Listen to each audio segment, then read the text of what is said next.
최근에 제가 잘 아는 목사님 두 분의 아들들이 결혼하는 일이 있어서 제가 이제 두 곳에 다 참여를 했는데요. 첫째 주에는 제 아내와 함께 갔습니다. 그래서 이제 양복을 입고 넥타이를 다 매고 이렇게 다녀왔는데 보니까 양복도 잘 안 입으신 분도 많고 넥타이 안 하신 분도 많아서 둘째 주에는 제가 이 와이셔츠랑 넥타이를 매고 위에 양복을 입지 않고 갔습니다. 그런데 함께 가셨던 두 목사님들이 깜짝 놀라는 겁니다. 왜 위에 옷을 안 입고 오느냐. 그래서 요즘은 보니까 굉장히 편하게 사람들이 결혼식장에 오시더라 그랬는데요. 가보니까 정말 일상복을 입고 오신 분도 계시고 전혀 양복이 아니고 어떤 분들은 또 이렇게 넥타이도 안 하시고 어떤 분들은 또 이제 다 입고 오시고 뭐 그런 분들도 계셨습니다. 여러분은 어떻습니까? 하나님 앞에 예배하러 나오실 때 어떤 복장이십니까? 또 여러분은 다른 사람 결혼식에 가실 때 어떤 복장으로 가십니까?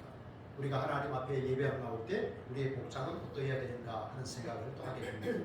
오늘 성경은 우리가 평상시에 어떤 자세로 하나님을 섬겨야 하는가 그것에 대해서 말씀을 하고 있습니다. 하나님을 섬기는 성도의 자세, 우리가 세 가지로 한번 함께 보기를 원합니다. 첫째, 다 같이요. 주를 앙망해야 합니다. 2절 말씀입니다. 여호와여 우리에게 은혜를 베푸소서. 우리가 주를 앙망하오니. 여러분, 이사야서 이제 32장의 말씀은 하나님의 나라가 도래하면 어떤 나라인가? 정의와 공의, 하나님께서 기뻐하시는 그러한 나라가 도래할 것을 말씀하고 있지요. 그런데 여러분, 이사야서 33장은 어떻습니까? 예언의 말씀인데 이제 곧 아수르가 쳐들어옵니다. 그런데 너희들이 아수르라고 하는 강대국이 쳐들어올 때 애굽이라든지 이방 나라 의지하지 말고 하나님만 붙들어라. 너희가 하나님만 붙들면 내가 너희를 확실하게 구원해내마. 그 약속의 말씀을 선포한 것을 볼 수가 있습니다. 여러분, 이 아수르의 산헤립이라고 하는 이 왕은 굉장히 교만한 왕이었습니다. 왜냐하면 나가는 전투마다 이겼거든요. 그러니까 아수르가 전 나라를 다 점령을 한 겁니다. 사실 북이스라엘도 아수르에 의해서 멸망을 했잖아요. 그러니까 아주 교만한 겁니다. 그리고 여호와 하나님을 그냥 세상 모든 나라 잡신의 하나라고 생각한 거예요. 그래서 여호와가 너희를 붙들지 못할 것이다, 지켜주지 못한다 이렇게 이야기했죠. 그런데 이 사람 아주 교만했을 뿐만 아니라 약속도 안 지켰어요. 사실은 이제 히스기야 왕이 아수르 왕 사네립에게 이제 서신을 보내면서 뭐라고 했냐니까 우리가 조공을 바치겠다.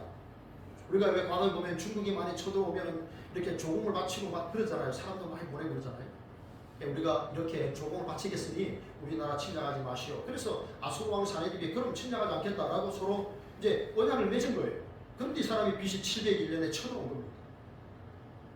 그런데 성경을 보면 열왕기사 18장에 나오는 내용인데요. 이 아수르의 사네립 왕이 이제 군사를 이끌고 왔는데 어느 한 날에 예루살렘을 포위한 거예요. 그런데 한순간에 하나님의 사자가 나타나서 18만 5천 명의 그 아수르 군대를 그냥 하룻밤에 그냥 전멸을 시킵니다. 그러니까 이 사람은 더 이상 의지할 군사가 없으니까 돌아갑니다. 돌아갔는데 그 아들 둘에 의해서 살해당합니다. 그리고 그 아들은 도망을 가지 않습니까? 이런 일이 있었습니다. 그래서 오늘 1절에 보면 화 있을 진저라고 말합니다. 이 아수르의 사네립 왕에 대해서 언약을 지키지 않은 그 왕에 대한 저주의 말씀이 선포되는 것을 볼 수가 있습니다. 여러분, 그런데 2절에 보면 하나님 우리에게 은혜를 베푸십시오. 우리가 주를 앙망하오니 주는 아침마다 우리의 팔이 되시고 환난 때 우리의 구원이 되소서. 이것은 기도문입니다. 여러분, 나라가 위기에 처하면 우리가 뭐 해야 될까요? 우리의 가정의 위기가 처하면요, 내 인생의 삶에 위기가 찾아오면 우리 뭐 해야 될까요? 기도해야 됩니다. 기도해야 됩니다. 기도는요, 언제든지 어느 순간에든지 항상 할 수 있습니다. 하나님 앞에 은혜를 구하는 겁니다. 여러분 생각해 보십시오. 우리가 전능하신 하나님을 감히 아버지라고 부를 수 있다는 게 굉장히 특권 아닙니까? 그리고 그분에게 우리의 필요를 아뢰 수 있다는 것, 그게 은혜 아닙니까? 우리는 하나님 앞에 어려울 때마다 또 평안할 때에도 하나님의 은혜를 구하는 기도로 여러분의 인생을 여러분 거시기 바랍니다. 기도하시고 응답받기를 원합니다. 그러면 여러분, 목사님 저는 기도했는데 잘 응답이 안 되던데요, 혹시 그런 분 계십니까? 그러면요, 우리가 우리의 모습을 나도 알고 하나님이 하시잖아요. 그러면 우리의 혹 죄악이 생각이 나거든 회개하셔야 됩니다. 회개하고 돌이키셔야 됩니다. 우리가 회개만 하면 되는 게 아니라 회개하고 회개에 합당한 열매를 맺어야 됩니다. 그래야 기도 응답이 풍성히 임합니다. 그게 기도 응답의 비밀입니다.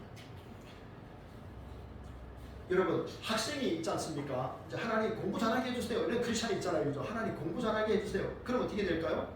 노는 일을 멈추고 공부해야 됩니다. 공부 잘하게 해주세요. 기도는 열심히 했는데 공부는 안 합니다. 그러면 어떻게 됩니까? 점수가 낮은 점수가 나올 수밖에 없죠. 하나님 제가 도둑질을 좀 안 하고 싶습니다. 그러면 도둑질을 멈추고 열심히 일을 해야 됩니다. 하나님 제가 신앙생활 잘하게 해주십시오 하면은 불순종을 멈추고 순종하면 신앙생활을 잘할 수가 있는 것이죠. 그런데 여러분 여기 보면 우리가 주를 앙망한다라고 했는데 이 말이 굉장히 중요한 말입니다. 앙망한다. 우리가 주를 앙망한다라는 말은 무슨 말이냐면 참을성 있게 기다린다는 뜻입니다. 주 여호와를 앙망하는 자 새 힘을 얻으리니 우리가 주를 앙망한다라는 말은 참을성 있게 기다리는 겁니다. 여러분 아수르의 사네립 왕이 BC 701년에 쳐들어왔을 때 사실 예루살렘 성을 이제 포위를 하잖아요. 그런데 사실 유대 나라에 예루살렘 성 외에는 모든 성이 다 이미 함락이 됐습니다. 예루살렘 성은 수도성이니까 거기는 지금 버티고 있는 거예요. 그러니까 그 마음이 얼마나 참 이렇게 힘들었겠습니까? 여러분 우리나라 6.25 전쟁이 났을 때 보세요. 낙동강 그 방어선이 무너지면 이제 부산이 뚫리면 대한민국은 완전히 공상화되는 겁니다. 그러니까 목숨을 걸고 그 낙동강에 그 방어선을 구축하고 그러지 않습니까? 바로 이제 그런 거죠. 이 예루살렘 성이 무너지면 우리도 저 북이스라엘처럼 나라가 완전히 망한다. 그런 굉장히 긴장감 속에서 그럼에도 불구하고 참을성 있게 이방 나라 의지하지 않고 하나님을 기다렸던 그런 유대인들의 모습입니다. 그런데 여러분 여기 보면요. 주는 아침마다 우리의 팔이 되시며 환난 때 우리의 곤이 되소서라고 기도했습니다. 자 여기 보면 아침마다 우리의 팔이 되어달라.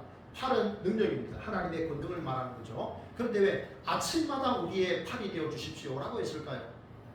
여러분 6.25 전쟁이 1950년 6월 25일 주일에 일어난 거 아시죠?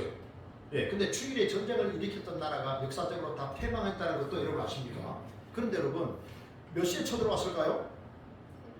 새벽 4시에 쳐들어왔습니다. 제가 인터넷을 검색해 보니까 그때 해가 뜬 시간이 5시라고 합니다. 그러면 해 뜨기 1시간 전에 북한이 탱크를 앞세우고 전 지역에서 쳐들어온 거예요. 새벽은 이제 곧 동이 트니까 군사들이 긴장을 좀 이렇게 늦춥니다. 그리고 그날 주일이었습니다. 이제 병사들은 어쩌면 어떻게 오늘 축구할까 뭐 그런 생각도 할 수 있었겠죠. 긴장이 느슨하고 그렇게 풀려졌을 때 기습 공격을 한 겁니다. 아침은 그런 시간입니다. 그래서 주여 우리에게 아침마다 우리의 팔이 되어 주십시오라고 기도한 것이죠. 열왕기하 7장에 보면요 이런 내용이 나옵니다. 아람 군대가 이제 사마리아 성을 포위를 하는데 그러다 보니까 이제 성 안에 있는 사람들은 먹을 게 없지 않습니까? 이제 굶어 죽을 지경입니다. 마실 물도 없고 음식도 떨어지고. 그런데 여러분 그 사마리아 성 주변에 성경에 보면 이제 문둥병자 4명 있었어요. 이제 나병 환자 4명이서 모였어요. 그래서 의논했어요. 회의를 한 거예요. 뭐라고 했냐면 야 어차피 우리가 굶어 죽으나 이렇게 죽거나 저렇게 죽거나 똑같다. 저 아람 군대에 가가지고 먹을 걸 좀 달라. 구걸하자. 그런 거예요. 그러면 거기서 우리를 죽이면 그냥 죽고 어차피 우리 뭐 먹을 게 없어서 죽을 거 아니냐. 그럼 죽고 뭐 먹고 좀 주면 우리 좀 며칠 더 살아보자. 이렇게 하고 그런 나병 환자들이 아람 군대를 찾아간 거예요. 그런데 여러분 놀라운 일이 일어났죠. 아람 군대에서 군대의 소리를 듣습니다. 큰 군사의 소리를 듣습니다. 그 말박급 소리를 듣는 거예요. 그래서 이 사람들이 전부 그 무기와 먹을 군수품을 다 두고 도망을 쳤어요. 그런 일이 일어났습니다. 그러니까 이스라엘 백성들은 이제 남유다의 사람들은 그걸 기억한 거죠. 하나님 도와주십시오. 주께서 아침마다 우리의 팔이 되어주시고 우리의 구원이 되어주십시오라고 이제 예루살렘 성만 포위되면 끝나는 그런 상황 속에서 참을성 있게 하나님을 기다렸고 하나님이 은혜를 주셨다는 겁니다. 여러분 그러면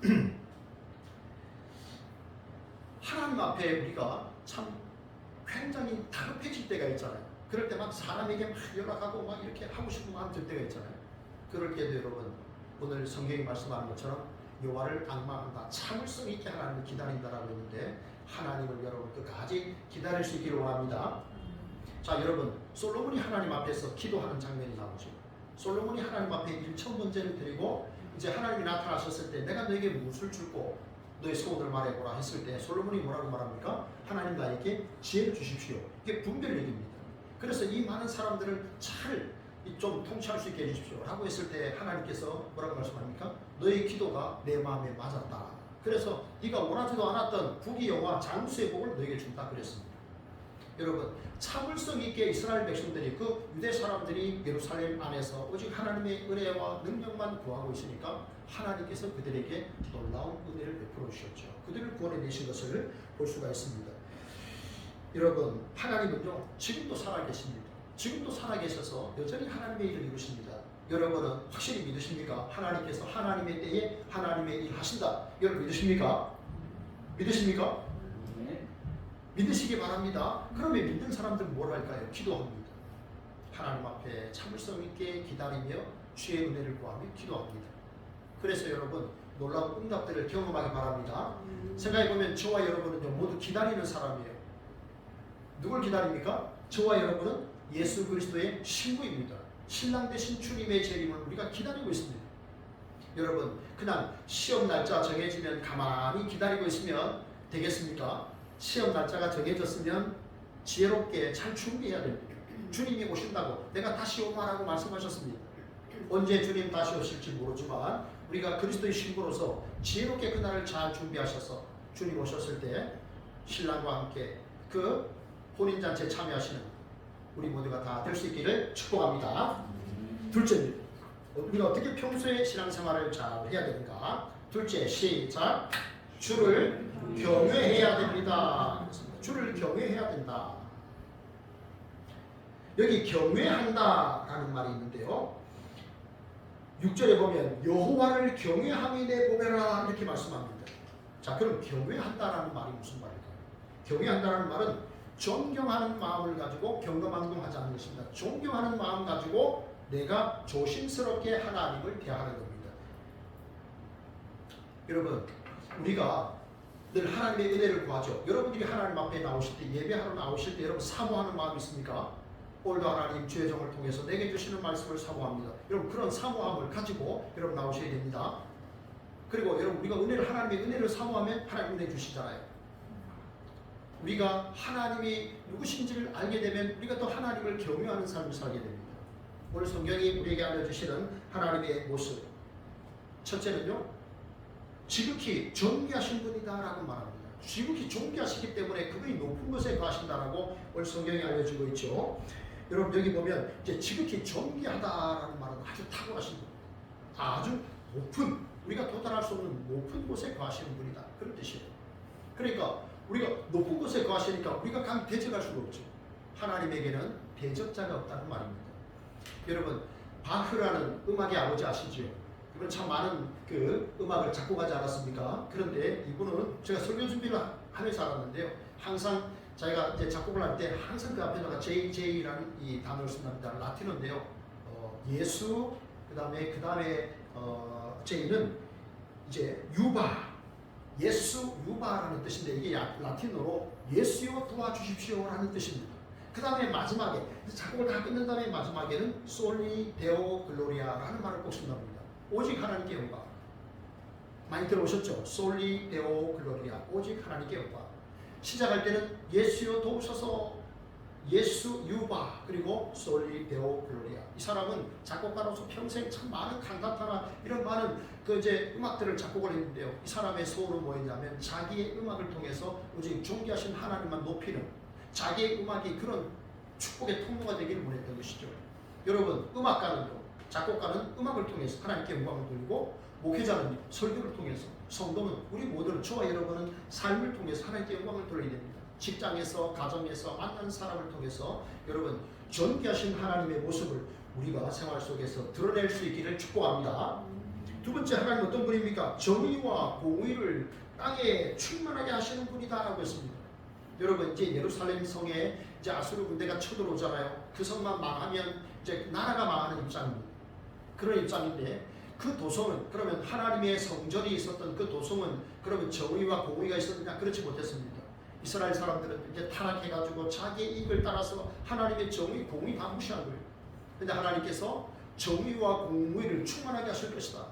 그 사람들이 하나님을 기다리면서 참을성 있게 기다리고 기도했을 때 하나님이 예루살렘을 구원해내시잖아요. 이스라엘 남유다를 구원해내시잖아요. 그렇게 하신 목적은 뭐냐 하면 하나님을 경외하는 그 모습을 통해서 내가 정의와 공의가 충만한 나라를 세워가겠다는 겁니다.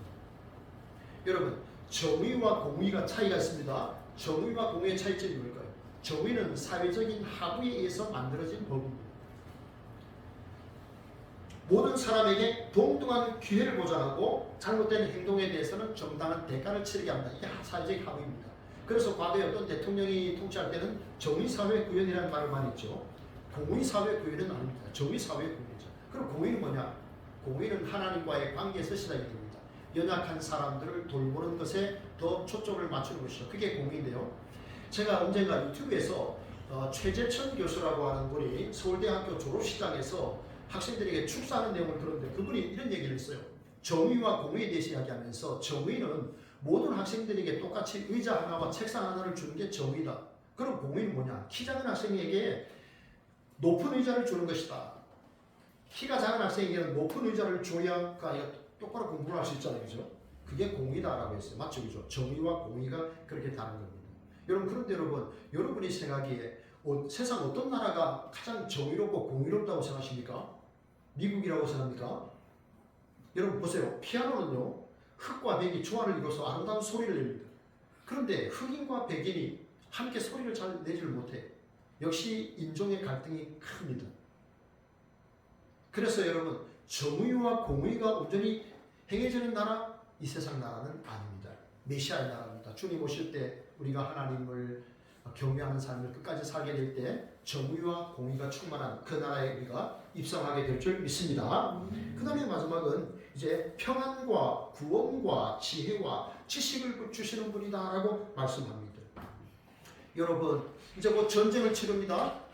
자, 아수르의 사내립이 군사를 이끌고 예루살렘을 포위하면 나라가 망합니다. 자, 그런 시기에 그럼 사람들이 어떻게 평안을 얻을 수 있겠습니까? 성경이 말씀합니다. 절대 평안. 아무것도 염려하지 말고 오직 모든 의 기도와 간구로 너희 구할 것을 감사함으로 하나님께 아뢰라. 그리하면 모든 지각에 뛰어난 하나님의 평강이 그리스도 예수 안에서 너희의 마음과 생각을 지키시리라. 여러분 어떻습니까? 여러분의 소중한 시간을 염려에 여러분 이렇게 얽매여 가지고 여러분 염려가 꼬리에 꼬리를 물도록 허락하지 마시기 바랍니다. 여러분의 소중한 시간과 열정을 염려를 버리십시오. 주님 말씀하시잖아요. 아무것도 염려하지 말고. 염려한다고 우리 키가 자라겠습니까? 머리카락이 자라겠습니까? 그러니까 염려하지 말고, 하지 말라고 했으니까 하지 말고 오직 모든 일에 기도와 간구로 하나님께 우리가 감사함으로 아뢰보자. 그러면 평강이 임한다는 것입니다. 예루살렘 안에 갇혀 있었던 사람들, 아수르의 사내립이 빨리 돌아가야 되죠. 그래야 평안이 임하죠. 그러나 궁극적으로 평안은 주님 오시는 그때 주님의 나라에서 우리가 온전히 평안을 누리게 될 것입니다. 그러나 이 땅에서도 우리가 하나님 앞에 주께 맡기고, 하나님 내가 사나 죽으나 주님의 것입니다. 먹든지 마시든지 하나님 주의 영광 위에 살겠습니다 하면 평안할 수 있는 거예요. 주님의 평안을 여러분 회복하시기 바랍니다. 그 다음에 여러분 구원과 지혜와 지식이 풍성하다라고 했습니다. 여러분 우리가 공동체 성경 읽기 열심히 하고 있잖아요. 공동체 성경 읽기 열심히 하고 있는데 이사야서를 읽고 있습니다. 이사야서 12장 3절에 뭐라고 말씀합니까? 보라 하나님은 나의 구원이시라. 내가 의뢰하오니 주 여호와는 나의 힘이시요 나의 노래시며 나의 구원이시라. 하나님이 구원이시라. 왜 하나님이 구원이십니까? 하나님이 그 아들 예수 그리스도를 통해서 우리를 죄와 사망에서 건져내셨어요.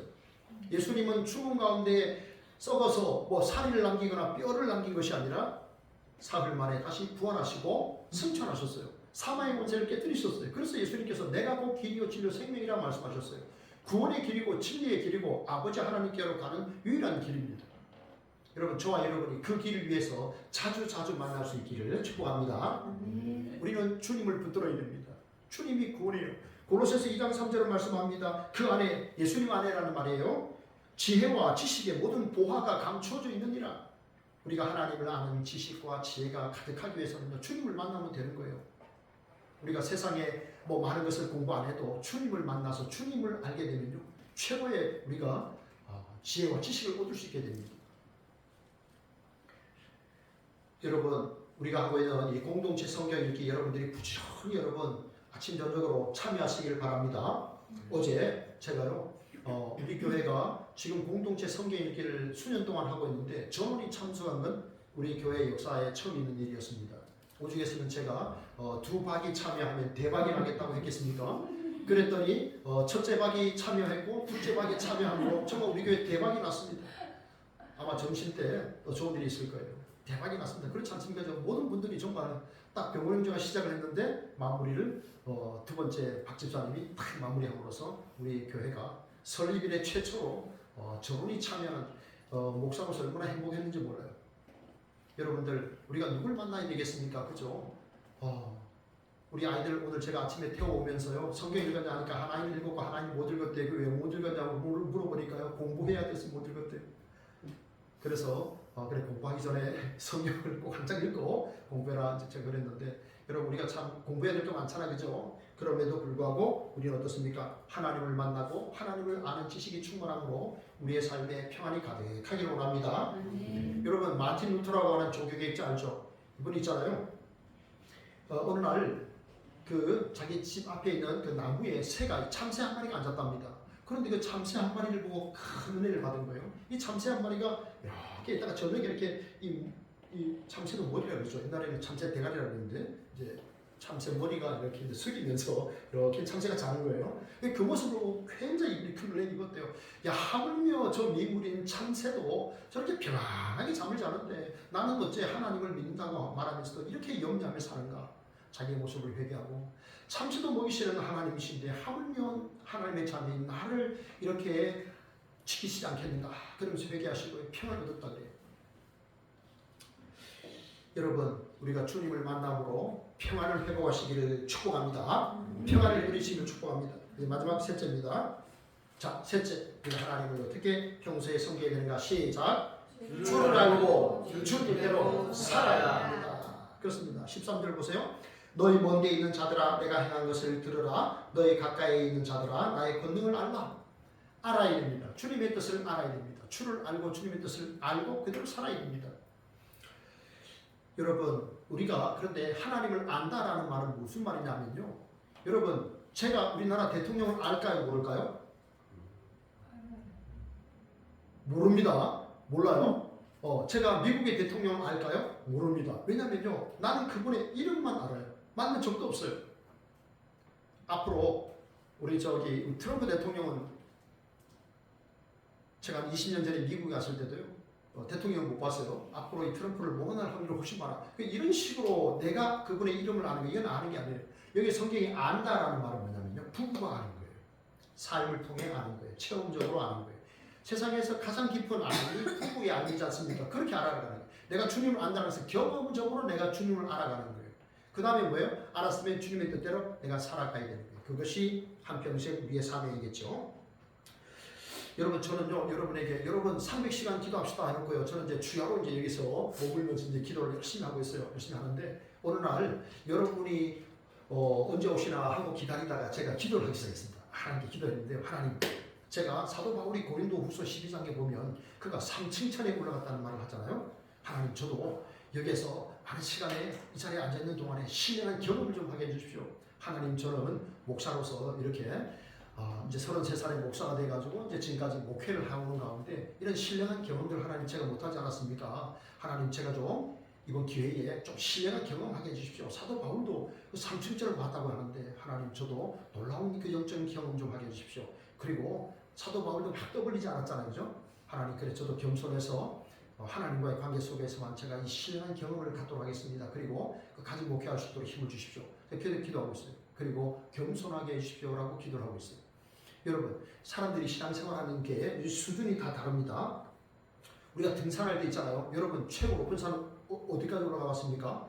앞산도 한 200m, 300m 올라간 분도 등산했다라고 말하거든요. 근데 제가 이제 백두산에 올라갔다 왔잖아요.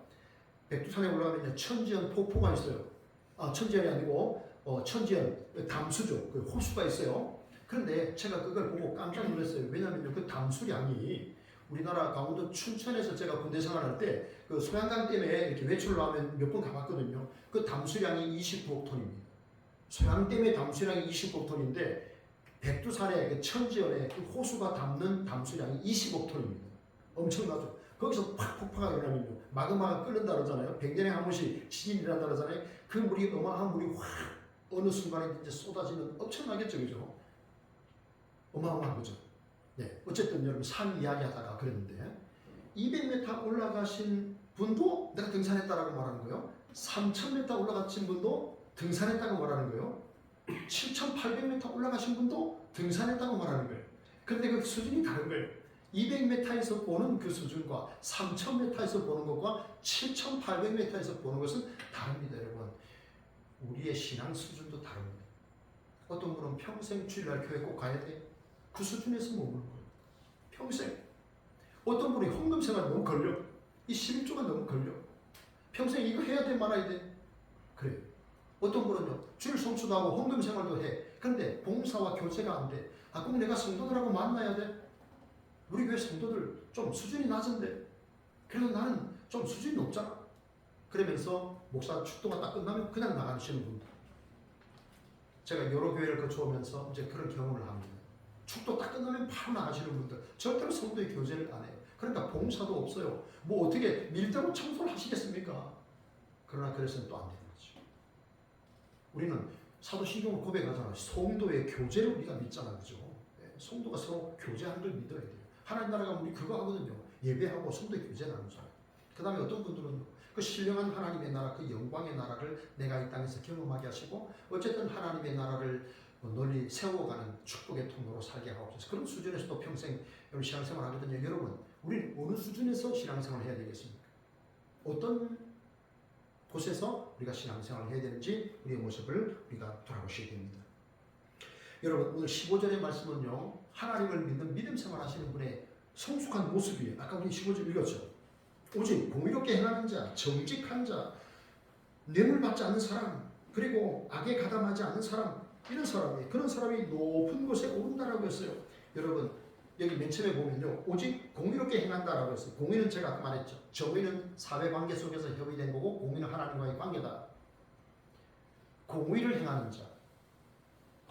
그러면 하나님과의 관계가 바르다는 얘기는 그 사람이 사회생활도 믿음으로 잘할 수 있다는 이야기입니다. 제가 정말 한 30년 전에 제가 강도사 때 1997년 강도사 시절에 들었던 말인데 서울의 북서울교회라고 하는 제법 큰 교회였어요. 그런데 거기에 장로님 한 분이 되셨는데 우리나라 유수한 그 신문사의 그 대표도 하고 적었을 때 기자도 하시고 아주 그 집안이 굉장했는데 그분이 어느 날 이런 이야기를 했습니다. 제가 강도사 때인데 강도사님 제가 적었을 때 이런 경험을 했습니다 하면서 이제 그 박정희 대통령 시절에 이제 기자를 했답니다. 뉴스 아주 거대한 신문에 기자를 했는데 청와대에서 이제 초대를 했대요. 이제 신문사 이제 그 알려진 신문사의 기자들만 딱 불러서 대통령이 이제 회식을 했답니다. 그리고 이제 술을 따라줬다는 거예요. 기자들 전부. 근데 이제 이분이 이제 집사 때예요. 젊은 집사 때인데 박정희 대통령이 술을 딱 따라주더랍니다. 근데 이 집사님이 뭐랬냐면 각하, 그때는 우리가 대통령을 각하라고 그랬잖아요. 각하, 저는 하나님을 믿습니다. 저는 술을 마시지 않습니다. 모든 사람이 지금 뭐 누구든지 상관없이 다 술을 받고 지금 영광스럽게 살아오고 있는데 이 젊은 남자가 각하, 저는 하나님을 믿습니다. 저는 술을 마시지 않습니다. 분위기 뭐 한순간에 싸늘해졌죠. 그리고 난 다음에 얼마 후에 기자들이 전부 감옥에 갔답니다. 전부 감옥에 붙들려 갔답니다. 어쨌든 그 당시에 글을 좀 어떻게 날카롭게 쓰거나 하면 이제 그런 일이 많이 있었는데 그런데 이제 박정희 대통령이 감옥에 있는 그분 거기 전화를 해서 그 기자를 빼내라라고 했답니다. 그 기자를 빼내라. 그 사람은 그럴 사람이 아니니까 빼내라. 그래서 자기가 나왔답니다. 그런 이야기를 한번 한 것을 제가 30년이 됐는데도 기억을 하고 있어요. 여러분 만약에 그 대통령이 술을 따라주니까 각하 영광입니다 하고 받아 마실 수도 있겠죠. 우리나라의 최고의 권력자 아니었습니까? 감사합니다. 영광입니다. 이러면서 마실 수도 있겠죠. 그런데 그 앞에서 저는 하나님 믿습니다. 술을 마시지 않습니다. 야, 이거 대단한 거 아닙니까? 그런 어떤 지조가 있으니까 대통령이 전화를 해서 감옥에 기자들을 다 넣었을 때 그 사람 그럴 사람이 아니니 석방을 시켜라. 그래가지고 제가 나왔다는 거예요. 여러분 이렇게 생각하실 수 있겠죠. 목사님 사회생활 안 해보셨으니까 그렇죠. 목사님은 젊어서부터 목회만 하셨으니까 그렇죠. 주시면 받아야 되고 이렇게 주면 받고 먹고 마시고 다 해야 됩니다. 이러실 수 있죠. 여러분 성경에 다니엘이라는 사람 있지 않습니까? 그죠? 그 사람은 왕이 4번이나 왕조가 4번이나 바뀌었는데도 살아남은 사람이에요. 근데 그 사람은 정말 그럼에도 불구하고 젊어서부터 그죠? 음식도 그렇게 거부했잖아요. 탐이 거부했죠. 끝까지 감옥에 사자군에 들어갈 줄 알면서도 기도했잖아요. 그 사람은 사회적인 영광이 그 소원이 아니었어요. 그런 하나님의 나라가 소원이었고요. 포로로 잡혀왔던 그 사람들이 함께 예루살렘 그 도시로 돌아가는 게 소원이었어요. 자기 하나 그 감옥에 가서 뭐 죽고 사자 밤이 되는 것도 두렵지 않았습니다. 그런 지조, 그런 믿음이 있을 때 우리는 더 하나님께서 은혜 주셔서 또 사회생활도 믿음으로 성공하게 될 줄 믿습니다. 그런 모습이 우리에게 필요한 것이죠. 여러분, 순종의 모습, 누가 순종의 참 좋은 모습을 보였을까? 제가 설교 준비를 하다가 3분이 딱 생각이 났어요. 첫째는 예수님의 부모, 육신의 부모 요셉과 마리아였어요. 여러분, 우리 남자분들 한번 생각해 보세요. 내가 어떤 여자랑 결혼하기로 했어요. 근데 잠자리는 하지 않았어요. 근데 내 아내가 될 여자가 임신을 했어요. 자, 그런 소리 들었으면 어떻게 하겠습니까? 정말 미칠 지경 아니겠습니까? 그죠? 내가 어떤 여자랑 결혼하기로 했는데 잠은 같이 안 잤는데 임신했대. 소문이 들렸어요. 여러분 어떻게 하시겠습니까? 그래서 성경을 자세히 보면 요셉은 의로운 사람이라 이 일을 가만히 끊고자 하여라고 성경이 기록해요. 막 떠벌리면서 내 아내 될 여자가 임신했는데 막 소리치고 그 여자를 혼난하는 것이 아니라 조용히 그냥 관계를 끊고자 했다라고 했습니다. 그런데 주의 사자가 나타나서 야 사실은 성령으로 임신된 것이란다. 그래서 요셉이 자기 생각을 딱 적었습니다. 깔끔하게 적었죠. 그리고 아내를 데려왔습니다. 그 성경을 자세히 보세요. 아이를 낳기까지 동침하지 않았다고 했습니다. 참 멋진 신랑 아닙니까? 그래서 제가 찾아보니까요. 마태복음을 찾아보니까 요셉이 다윗의 27대 후손이라고 설명했습니다. 다윗의 27대 손. 저도 전주이시 진안대군파의 27대 손이거든요. 제가. 그래서 빨리 외웠습니다. 저 족보책이 서져 있어요. 두꺼운 3권의 족보책이 있는데 그래서 이제 그래서 빨리 외웠습니다. 요셉이요 다윗의 27대 후손입니다. 그럼 하나님께서 말씀하셨잖아요. 아브라함과 다윗. 아브라함에게 말씀하셨어요. 너의 씨가라고 했어요. 그럼 이 계보를 통해 나와야 되는 거예요. 아브라함을 통해 나와야 되고 다윗을 통해 나와야 되고 그 계보를 통해 나와야 돼. 27대 후손이 요셉이었어요. 그럼 반드시 요셉을 통해서 요셉의 아내가 아이를 낳아야 되는 거예요. 그리고 창세기 3장 15절에 여자의 후손이라고 했기 때문에 이게 부부관계가 아니라 성령으로 잉태되어 있대. 그래 여자의 후손이 맞는 거예요. 요셉이 순종함으로 하나님의 예언의 말씀이 이루어진 거예요. 순종이 기적을 낳았죠. 그리고 여러분 한번 또 생각해 보세요. 마리아 입장 한번 생각해 보세요. 자기는 남자를 전혀 알지도 못하는데 잉태가 된다. 이건 여자로서 받아들일 수 이런 스캔들이 또 세상에 어디 있겠습니까? 그래서 주의 사자와 대화를 하죠. 아니 나는 남자를 알지 못하는데 어떻게 이런 일이 있을 수 있습니까? 주의 성령으로 잉태가 될 것이다. 그러니까 그 성경 자세히 보면 마리아가 이렇게 말합니다. 주의 말씀대로 이루어지기를 원하나이다. 그리고 잉태가 되는 거예요. 잉태시켜놓고 잉태되었구나라고 한 게 아니에요. 말씀을 하시는 거예요. 이런 일이 너에게 일어날 것이다 라고 하니까 마리아가 너무 놀랐죠. 이런 스캔들이. 그러나 주의 말씀대로 제게 이루어지기 원합니다 라고 하고 그 다음에 잉태가 되는 거예요. 마리아의 순종이 있었어요. 그래서 창세기에 예언하셨던 그 여자의 후손이 아브라함과 다윗의 계보를 통해서 이루어진 거예요. 순종이었어요. 요셉의 순종과 마리아의 순종을 통해서 하나님의 예언의 말씀이 이루어진 거예요. 여러분 예수님은 또 어떻습니까? 무지하신 하나님의 그 영광스러운 아들이 이 땅에 오셨어요. 그런데 뭐라고 말씀합니까? 내가 하늘에서 내려온 것은 내 뜻을 행하려 함이 아니요 나를 보내신 이의 뜻을 행하려 함이라. 기꺼이 십자가 지셨습니다. 하루 전날에 그 겟세마네 동산에서요 얼마나 고통스러우셨으면 아버지의 이 잔이 내게서 좀 지나가게 해주십시오. 그러나 다른 방도가 없다면 아버지의 뜻대로 해주십시오. 그리고 기꺼이 십자가 지셨잖아요. 예수님은 온전히 죽으셨어요. 그래서 성경을 보면 피와 물이 쏟아졌다고 했어요. 사람이 완전히 죽어야 피와 물이 같이 쏟아집니다. 어떤 사람은 잠깐 기절했다가 깨났다 뚱뚱한 소리 하는 분도 계세요. 그렇지 않습니다. 예수님은 하나님의 아들이셨어요. 예수는 우리가 범죄한 것 때문에 내 주님이 되고 또한 우리를 의롭다 하시기 위하여 살아나셨는데 주님의 순종으로 우리가 구원받은 하나님의 백성이 되었습니다. 말씀을 맺습니다. 여러분 우리는 주님의 오심을 기다리는 그리스도의 신부들입니다. 어떻게 평소에 하나님을 섬겨야 합니까? 첫째, 주를 앙망해야 됩니다. 둘째, 주를 경외해야 됩니다. 셋째, 주를 알고 주 뜻대로 살아야 됩니다. 그렇게 살아서 이 땅과 하나님의 나라에서 주님의 놀라운 복을 받아 누리는 우리 모두가 되기를 진심으로 바랍니다. 네. 하나님 감사합니다. 오늘 하나님의 말씀을 받았는데 그 말씀을 잘 새기고 또 받은 말씀대로 살아서 하나님의 놀라운 은혜의 복을 누리고 나눠주는 삶을 살아가는 우리 모두가 되게 하여 주옵소서. 감사하고 예수님 이름으로 기도합니다. 아멘.